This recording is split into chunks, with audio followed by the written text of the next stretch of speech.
నేను 2024 సాక్షిగా ప్రమాణం చేసి చెప్తున్నాను. ఈ 2025లో బట్టలు ఉతకను, గిన్నెలు తోమను, ఇంట్లో వంట కూడా చేయను.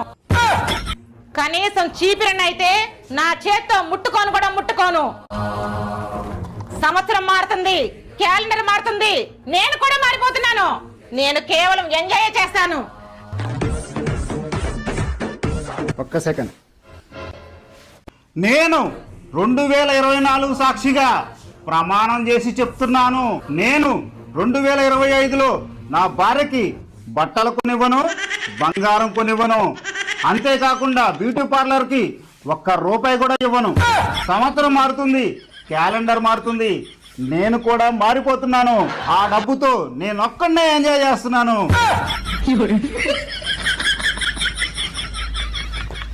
నన్ను పనులు చేస్తానండి, నేను అన్ని